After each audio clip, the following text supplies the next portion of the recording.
This episode of AHLA Speaking of Health Law is brought to you by AHLA members and donors like you. For more information, visit AmericanHealthLaw.org. Hi, everyone. My name is Leah Voigt, and my colleague Tony Burba and I had the pleasure of presenting at the AHLA annual meeting in June on the topic of compliance from the cheap seats. And neither Tony nor I have really been in the cheap seats. We've actually both been in the trenches when it comes to healthcare compliance and enforcement activity. I am a healthcare attorney by background and a compliance professional. Most recently, I was the Chief Compliance Officer at Corewell Health, an integrated health system based in Grand Rapids, Michigan. Tony, let me hand it over to you. Absolutely. Excited to speak in this topic again. My name is Tony Burba. I'm a partner at Barnes and Thornburg. I practice out of our Chicago and Washington, D.C. offices, and my practice really centers on fraud and abuse and compliance issues, everything from assisting clients with their compliance program to internal investigations to defensive government investigations, especially around the False Claims Act. So it's definitely an area that I work in a lot, and we're seeing a lot of things happening in the market right now. So I think it's a timely conversation. I will say that I'll start with the same disclaimer that I gave at our panel at the annual meeting, which is these are all potentially fraught political discussions, and that's not our goal here. Our goal is really to talk practically about how some of these things that are being put forward as priorities for the current administration are affecting companies in the market and what companies can do to respond to those things, both proactively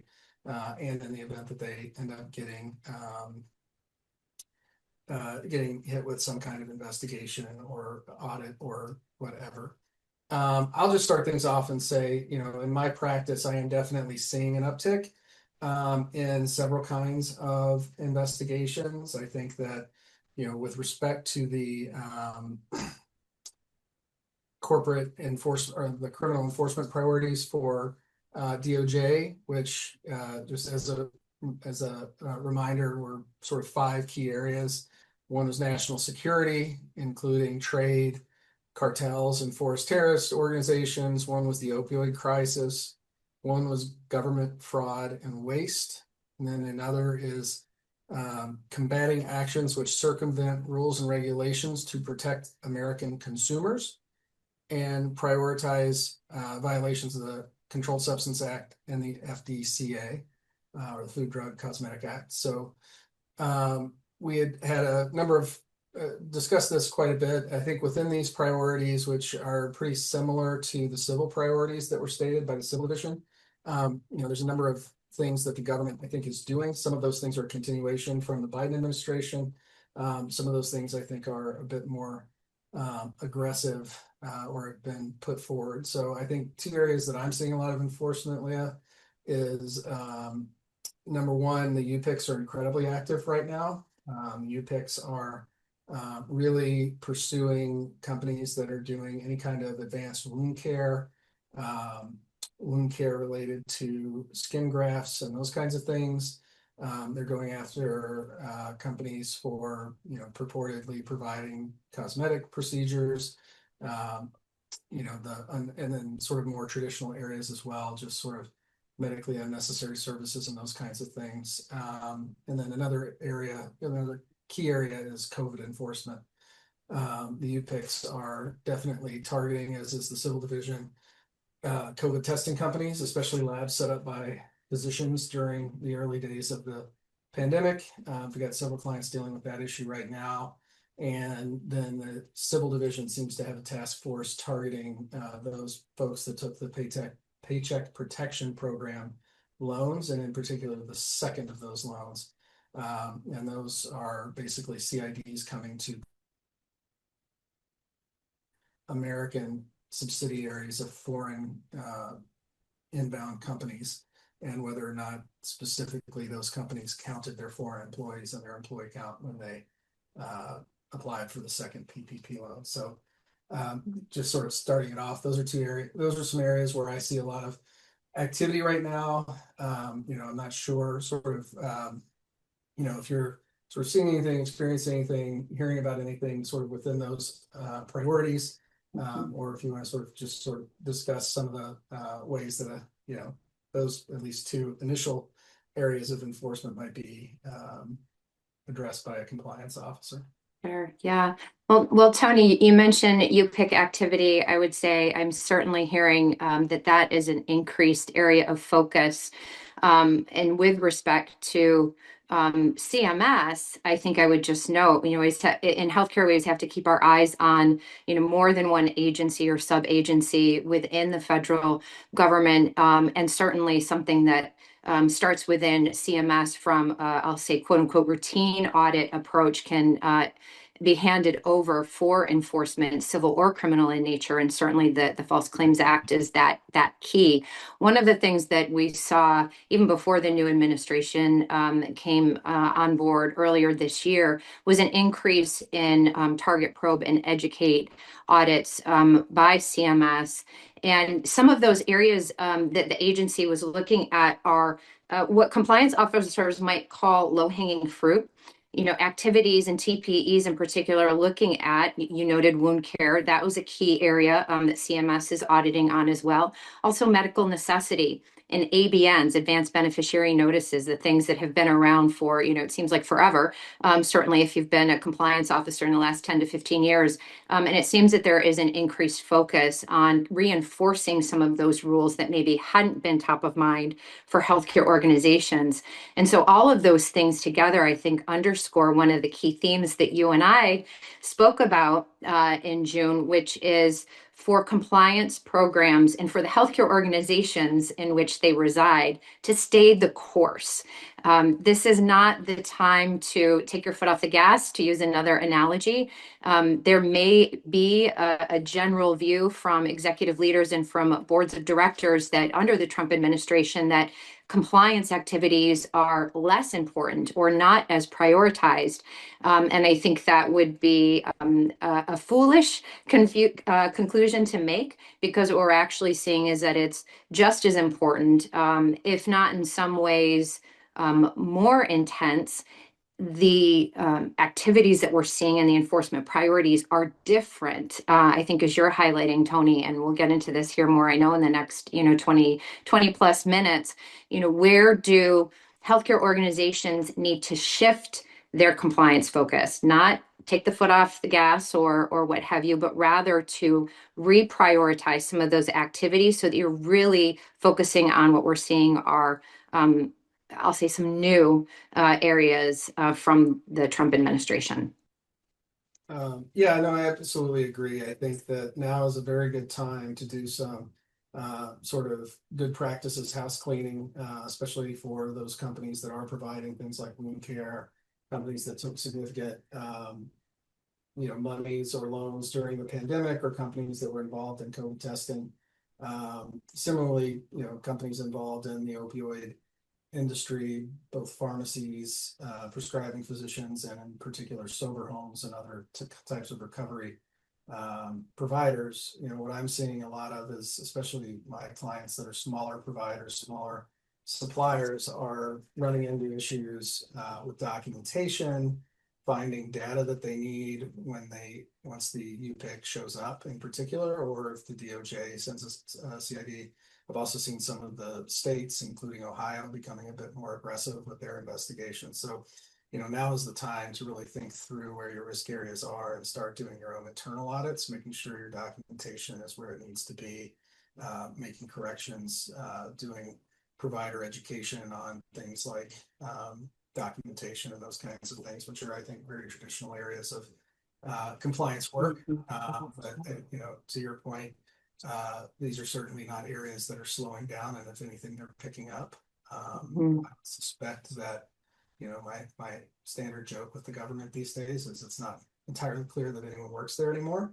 But I think that because of that, and because there's been such a restructuring, especially at CMS and HHS and DOJ, that they really are leaning into their private contractors like the UPICs and the MACs and expecting them to carry the load in a lot of these areas. And because a lot of these audits are pretty predictable, and what they're looking for is pretty well known.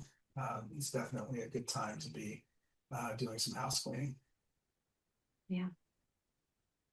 Tony, could we shift gears just a bit and talk about the executive orders and the number of things that have occurred since those early executive orders came out? It seemed like, it was a slew of things day after day from the space of January through March. What are we seeing now in terms of how the administration is continuing to reinforce what are some pretty significant policy changes, some departures from policies that really have largely been unchanged for the last 10 to 20 years? Yeah, I think that, we at our panel in San Diego talked about specifically two executive orders, Executive Order 14173 and 14168, both of which were signed on President Trump's first day in office. 14173 being the one that effectively declared that the DOJ was going to disband all illegal government programs and directing the DOJ to pursue private companies, identify private companies that were, in the words of the executive order, instituting illegal DEI.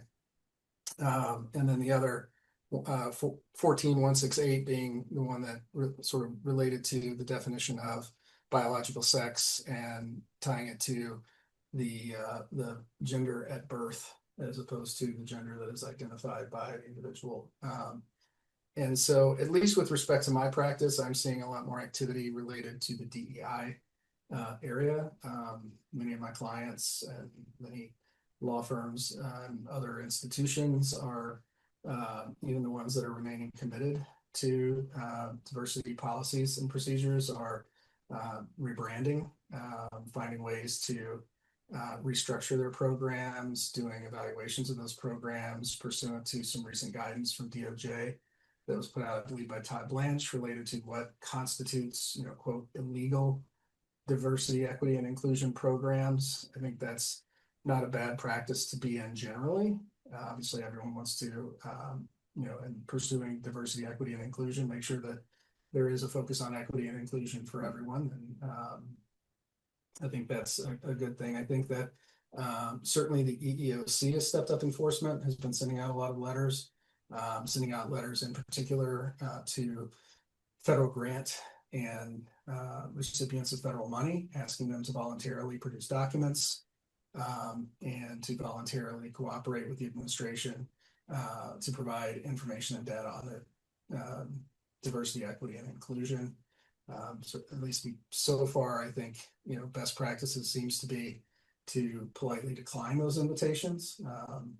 Generally speaking, they don't have that power under their contracts. And I think you're just asking for a lot of trouble if you start producing a lot of information that could be protected by various state and federal laws and other things without proper process. I think my general advice to clients is to respectfully request that they provide some kind of actual legal process, whether it's a subpoena or administrative warrant or any number of other tools they have at their disposal, so that there is a lawful basis for providing that information. Mm-hmm. One of the other tools, which is really a key component of an effective compliance program, is ensuring free and fair, I will say, disclosure of any potential violations of law, and in particular, disclosure within an organization.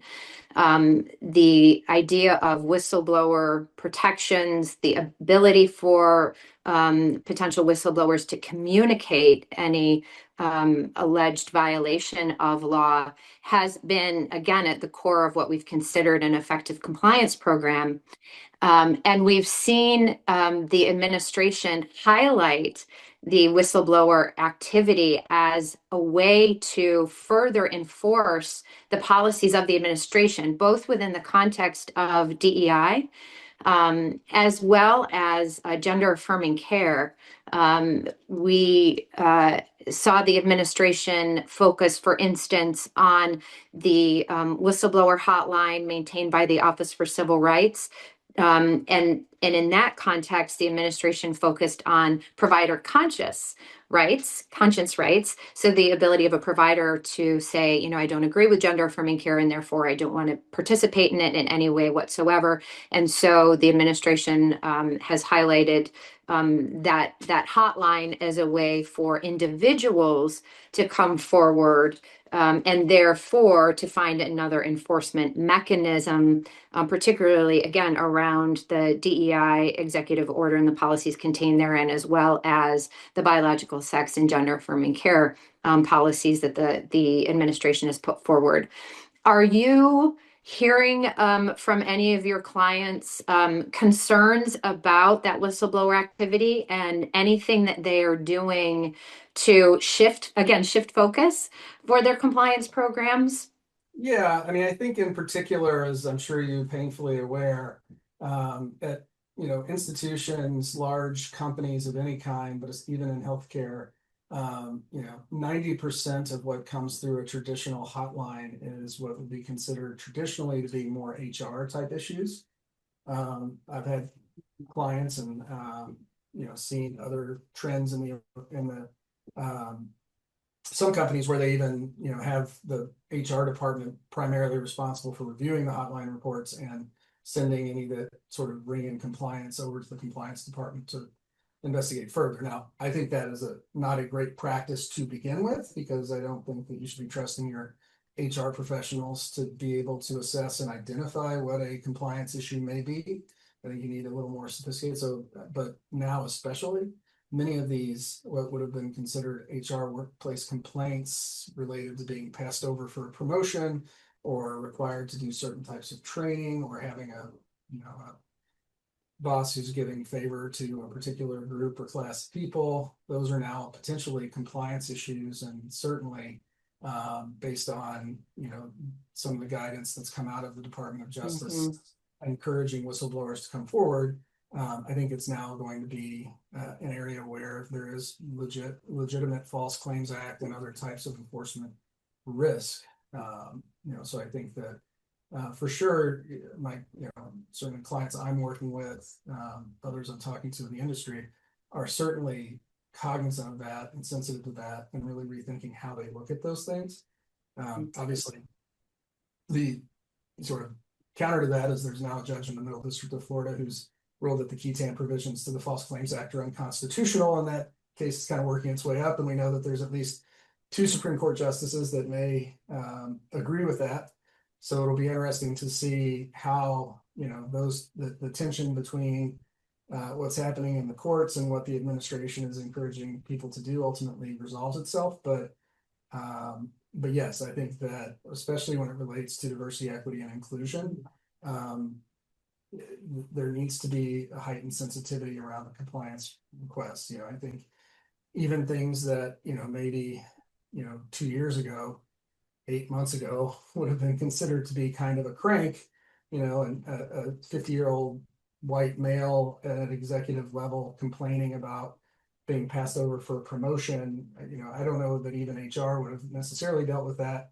But I think that the way they're dealing with it now is very different, and has to be very different based on what the administration has said. That becomes a legitimate risk to the organization. And as you and I talked about in June, this is an area of the compliance program where some re-energization is likely called for. And I think, as you're noting, for the compliance team to stay more involved, if not potentially taking the lead along with legal and HR colleagues, of course, in collaboration, when these types of concerns are being raised because of the new legal quagmire that organizations are finding themselves in these areas.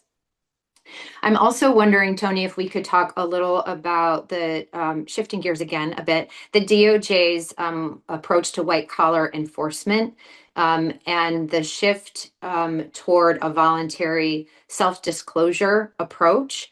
The kind of general, I'll say, gist of the current DOJ's perspective on this is that prior enforcement priorities were really placing too much of a burden on businesses in the United States, including healthcare businesses, that was essentially, too high of a cost from an enforcement standpoint. And again, without digging deeper into it, one might conclude that, well, this means that, the foot is off the gas. But there's another way of looking at this, because the DOJ has said, well, really what we're talking about is the importance of voluntary self-disclosure as a way to essentially avoid prosecution. Self-disclosure requires the organization to understand what's actually going on within its, proverbial or virtual four walls. And so the role of the compliance program, again, is just as important, if not more important, if organizations are trying to stay in line with the DOJ's current approach. Could you talk a little bit more about that? And again, how you're seeing your clients react to the criminal enforcement approach? Absolutely. And I think that, one of the key changes in DOJ's policy has been that whereas a declination previously was something that was on the table if you'd self-disclosed, now it's mandatory if you meet the requirements under the DOJ self-disclosure protocol. So there is a great benefit to coming forward and self-disclosing. And I think, there's sort of two things I would highlight there and that I've talked about in other forums. One is just the interplay between legal and compliance. I think that a good, healthy compliance program, especially in an environment that's rewarding self-disclosure, will give a fair amount of autonomy to the compliance department to conduct non-privileged investigations, because what all of these government policies, the CEP, the guidance to prosecutors, prosecuting business organizations, all of the guidance, even the OIG's recent program guidance on compliance, all of those things really highlight the need for transparency, and for those who are self-disclosing or dealing with the government in an investigation to be able to, what I say, show your work, right? They don't just want to see your conclusion, they want to understand how your program's functioning and that it is functioning. And if everything's occurring behind the veil of privilege, that can be a challenge at times. The other thing I would say is, at least with respect to corruption-based crimes, while I think that Foreign Corrupt Practices Act investigations have certainly shifted their focus, any American company that's operating internationally, device manufacturers, drug manufacturers, and distributors are still likely subject to any number of other anti-corruption laws within the individual countries where they are operating, as well as the United Kingdom's anti-corruption law, which has breadth similar to the traditional enforcement of the FCPA. So if you're doing business in the United Kingdom, that can also tie you to more traditional things. The anti-kickback statute, on the other hand, is alive and well, as is the START law, and both are being used even by the UPICs as a basis for seeking reimbursement. So, Tony, what things do you think compliance officers should be thinking about that maybe they're not thinking about, or maybe they haven't thought about, at least up until this year? Where do they really need to shift their focus, as we've been talking about? Yeah, one area that we have not talked about today, I think we touched on it in our presentation, would be immigration. I think that would be on multiple levels, right? I think, verifying and making sure that all visas and other documentation is in order when you bring in, for instance, a foreign physician, that you understand the requirements and that you do everything as closely to the letter of the law as you can. And maybe going back through, if you're, for instance, a university or an academic medical center, going back through and sort of auditing your the paperwork on various visa holders that are either matriculating or that are teaching or that are, practicing within your organization. And the other sort of critical thing here, and something that I've been doing a lot of, is that traditionally healthcare providers in particular were relatively safe from ICE activity. They were sort of off limits along with churches and schools. There have been sort of viral videos circulating on the internet, and I've heard other instances with individuals showing up at hospitals or at physicians' offices, trying to get access to a patient, or an employee trying to gain access to the office.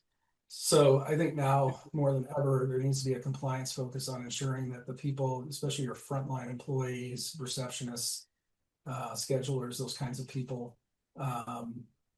understand what the rights of the organization are and what the preference of the organization is as to how to enforce those rights, and what their own personal rights are.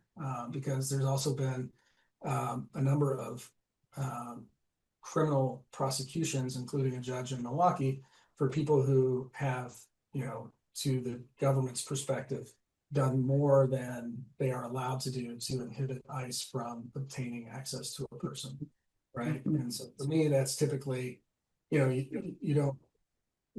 don't lie, you don't, encourage an individual to flee or anything like that. I think you need to have a process in place so that you know what's going to happen, right? I think, at base, everyone needs to understand that a hospital, physician practice, even a factory floor, is a private space not open to the public, which means that the government must have a warrant to come in.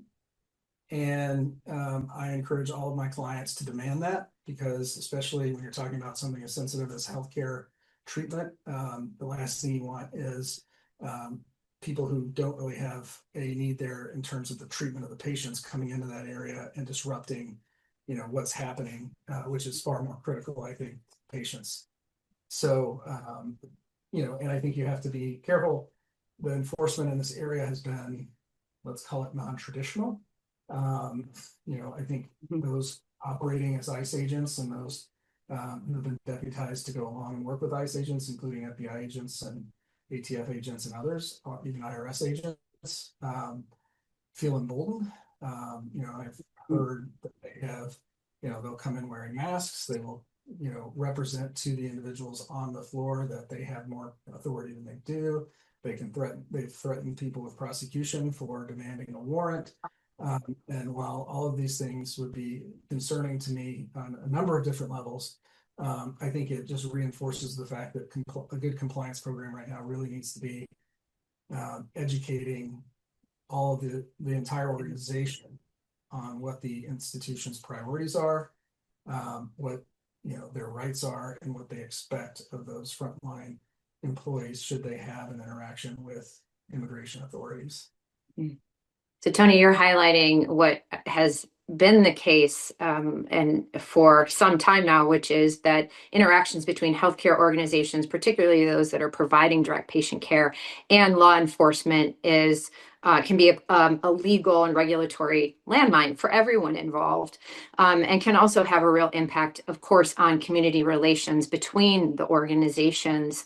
One of the things that I think is important is not only the education on the priorities and what the policy and process is within a healthcare organization to address a request from or the presence of law enforcement, but also creating very simple processes for your frontline caregivers and your other team members.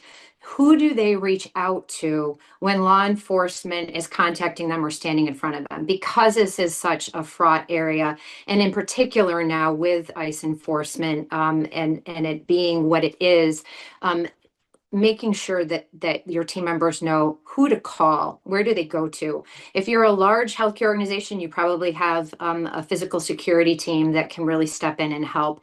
If you're a smaller organization, that can be really tough. And this is where I think your compliance officer, your risk manager, your legal counsel, someone who can take that call, because having your team members navigate that on their own, even with all of the education and the understanding in the world, it is still just incredibly difficult and in a very, what can be a very tense situation. So who to call and identifying who that is, I think is first and foremost from my perspective. Yeah, and I think that, one of the things that we've worked a lot with our clients on is developing policies. I think now more than ever, that's an important thing to have that lays out what, who might come, what kinds of service they might provide, what the difference between judicial warrant and a administrative warrant and a grand jury subpoena and a administrative subpoena are, and what your rights are and what you can and can't, what that does and does not allow the government to do. And as part of those policies, we're recommending that you have sort of a first response team or an inspection team that's identified with contact information within that policy, and that's posted at all frontline locations where the public is interfacing with employees. So again, if it's a physician practice, likely the front desk, on the sign, signs on the doors indicating that areas are private, and then a list of people right next to the telephone that the person should be empowered to call immediately in the event that government agent does show up. Yeah. Well, Tony, this has been a far-ranging conversation. Again, I know you and I could spend hours and then some talking about everything that is healthcare compliance. We are rounding out our time. So one more question for you, Tony. What is the one or two things that you want to be sure to share that you haven't had a chance to share yet? And then I'll provide my thoughts and wrap us up. Absolutely. I think one thing that we talked about at length during our presentation in June that I think is just as relevant now. As I said at the beginning, these are politically fraught, in some instances, moral questions as to how these organizations are going to respond. And the time to have those conversations is not while the government's on your doorstep. I'm really encouraging my clients to have those sort of what I would consider to be normative or ethical discussions, now, well before the government shows up, because that's going to inform what your policy is and what you're going to do in different situations. If your board of directors is very pro-immigrant, for instance, but you have a CEO who's very, pro, government enforcement, that conflict could really cause a lot of harm to the organization if it's playing out while the government is trying to access a facility. And so I think organizations at their board meetings, at their executive meetings, at their compliance team meetings need to be having these conversations about, what are our values as an organization? How do we view these different things that the government's doing? And how are we going to react? Because again, you're really not, those conversations take time. Sometimes they take mediation, they take outside consultants to come in and help the organization through conflict. And you just don't have time for that if there's a federal agent at your door demanding access to your facility in order to go after a specific employee, or to just go through and do an audit of all your employees who may be immigrants to see if they can be taken. So those are all very important conversations. And I think that organizations should be having those conversations and renewing those conversations on a monthly or quarterly basis to make sure that they continue to be aligned with what's actually happening in the industry. Yeah, couldn't agree with you more, Tony. Having the time with your executive leadership and your board to talk about what really are kind of first or foundational principles for your organization is always important from a compliance officer's lens. It's even more important now when we are continue to experience, again, significant departures from policies that have been in place for the last, decades, and where we've seen historically incremental change administration over administration. We're seeing some pretty significant departures, if not, might I say, radical departures from policy. And so it is imperative, as you're noting, to have those conversations, have them proactively, know where your values are as an organization. And I would add also know where your risk appetite is with respect to not only the various policy initiatives, but then also with respect to your potential for enforcement. That's not something that historically compliance officers like to talk much about. We follow the law regardless, or at least we want our organizations to do so. But I think given all of the things that we're experiencing as a healthcare industry, that it is really important to have those foundational discussions. And then, as you said, to keep coming coming back to them. It's great to have the conversation once and say, well, we've done that, let's check the box. But given the pace and the volatility that we're experiencing, you have to continue to come back to it. So carving out that time is absolutely crucial. Absolutely. If your organization is going to be on the front page of the Wall Street Journal, what do you want the headline to read? That's right. That's right. Well, let's hope neither one of us or our organizations, current or former, find themselves in that situation. Tony, thank you as always for the conversation. Thank you everyone for listening. We want to give a shout out for AHLA's annual meeting next summer, June of 2026 in New York City. Can't wait to see you all there, and hopefully we'll have more compliance to talk about with you then. Thank you. Thank you.